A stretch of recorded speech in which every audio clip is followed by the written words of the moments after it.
নমস্কার, আমার নাম মোনালিসা রয়। আমি ইউনিভার্সিটি বিটি ইভনিং কলেজে বিএড বিভাগের ফার্স্ট সেমেস্টারের ছাত্রী। আমার ক্রমিক নং ২৭। সবার প্রথমে আমি ধন্যবাদ জানাতে চাই আমাদের কলেজের অধ্যাপক ডক্টর অনিরুদ্ধ বর্মন স্যারকে। আজকে আমার আলোচনার বিষয় মাদার টাং বা মাতৃভাষা।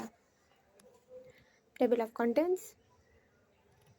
As Nelson Mandela once said, if you talk to a man in a language he understands, that goes to his head. If you talk to a man in his language, that goes to his heart. ভূমিকা। ভাষা হচ্ছে মূলত ভাব প্রকাশের মাধ্যম। সাধারণত জন্মের পর থেকে আমরা যে ভাষার সঙ্গে পরিচিত, যে ভাষায় আমরা কথা বলি, তাই হলো মাতৃভাষা। মূলত মাতৃভাষা হলো ব্যক্তির পরিচয়, সংস্কৃতি এবং চিন্তা ভাবনার ভিত্তি, যা সহজেই আমাদের মনের ভাব প্রকাশ করতে সাহায্য করে। Mother tongue is the first language a child learns. It is the way by which a child used to communicate first. A person is very much comfortable to speak in mother tongue. The language is also known as native language. উৎস। ঐতিহাসিকবিদরা মনে করেন যে mother tongue এই শব্দগুচ্ছটি মধ্যযুগের আনুমানিক চতুর্দশ শতাব্দীর শেষ ভাগ এবং পঞ্চদশ শতাব্দীর শুরু পর্যন্ত ক্যাথলিক মঙ্কসরা প্রথম ব্যবহার করেছিলেন। আ প্রাউড মোমেন্ট।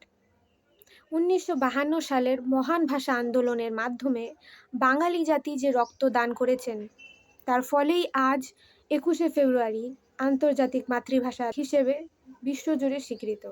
এটি আমাদের জন্য পরম গর্বের বিষয়। প্রকৃতি ও বৈশিষ্ট্য। মাতৃভাষা বলতে সেই প্রথম ভাষাকে বোঝায় যা একটি শিশু জন্ম থেকে বা শৈশবের প্রথম দিকে তার পরিবার ও পরিবেশ থেকে স্বাভাবিকভাবে অর্জন করে। এটি শুধু যোগাযোগের মাধ্যম নয়, এটি হলো একজন ব্যক্তির পরিচিতি, চিন্তা ও অনুভূতির ভিত্তি।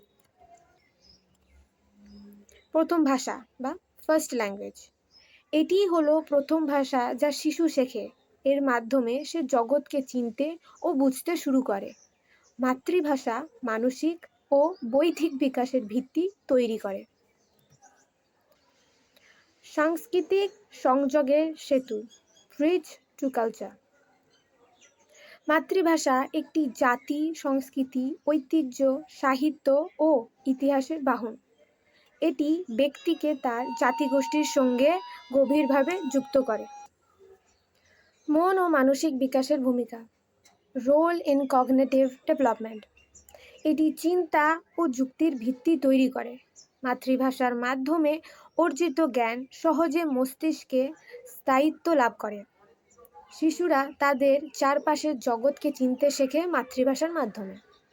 যদি প্রাথমিক শিক্ষা মাতৃভাষায় হয়, তাহলে যে কোনো জটিল বিষয় তাদের কাছে সহজ হয়ে ওঠে। এটি তাদের মস্তিষ্কের কার্যক্ষমতাকে উদ্দীপিত করে। আত্মপরিচিতি, self identity.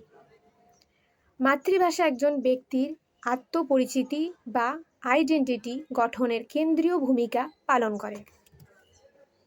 Medium of expression, ভাব প্রকাশের মাধ্যম। ব্যক্তি তার গভীরতম অনুভূতি, চিন্তা, স্বপ্ন ও আশা আকাঙ্ক্ষা সবচেয়ে সহজে ও স্বাচ্ছন্দ্যে মাতৃভাষায় প্রকাশ করতে পারে। গুরুত্ব ও প্রয়োজনীয়তা। ইউনেস্কো এবং অন্যান্য গবেষণা অনুযায়ী প্রাথমিক স্তরে মাতৃভাষায় শিক্ষা দানকে বিশেষ গুরুত্ব দেওয়া হয়েছে। এছাড়া বিভিন্ন কমিশন যেমন Hunter commission, Mudaliar commission, Kothari commission, Radhakrishna কমিশনে মাতৃভাষাকে বিশেষ গুরুত্ব দিয়েছে। মাতৃভাষা আমাদের পূর্বপুরুষদের গল্প, গান, লোককথার সঙ্গে জড়িত রাখতে সাহায্য করে। পৃথিবীর শ্রেষ্ঠ সাহিত্যিক, বিজ্ঞানী ও দার্শনিকরা তাদের সেরা কাজগুলো মাতৃভাষাতেই করেছেন। রবীন্দ্রনাথ ঠাকুর বা কাজী নজরুল ইসলামের সাহিত্যকর্মে তার স্পষ্ট প্রমাণ লক্ষ্য করা যায়। শিশু তার মাতৃভাষা অত্যন্ত সহজে ও স্বতঃস্ফূর্তভাবে আয়ত্ত করে। কোনো শিশু বা শিক্ষার্থীর জীবনে মাতৃভাষার অবদান অনস্বীকার্য।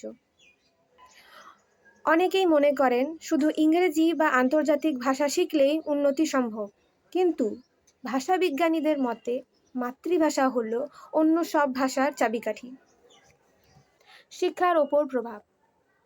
শিক্ষক যখন শিক্ষার্থীদের মাতৃভাষায় শিক্ষা প্রদান করে, তখন তাদের সম্পর্ক আরও ঘনিষ্ঠ হয় এবং শিক্ষার্থীদের কোনো বিষয়ে জানতে চাইলে প্রশ্ন করতে ভয় পায় না, এবং শিক্ষকরা নিশ্চিত হন যে শেখানো বিষয়টি সম্পূর্ণভাবে ছাত্রছাত্রীরা বুঝতে পেরেছে। শিশু যখন তার নিজের ভাষায় শেখে, তখন সে যে কোনো কঠিন বিষয় খুব সহজে ও দ্রুত বুঝতে পারে।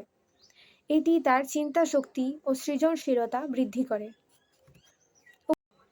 উপসংহার। পরিশেষে বলা যায় যে মাতৃভাষা হলো মায়ের স্নেহের মতো সহজ ও নির্মল। দেশ ও জাতির প্রকৃত উন্নতি তখনই সম্ভব যখন আমাদের নিজ মাতৃভাষাকে যথাযথ সম্মান জানাবো এবং সাহিত্য সংস্কৃতি বিষয়ে সগৌরবে তুলে ধরাই আমাদের প্রধান অঙ্গীকার। ধন্যবাদ। Thank you.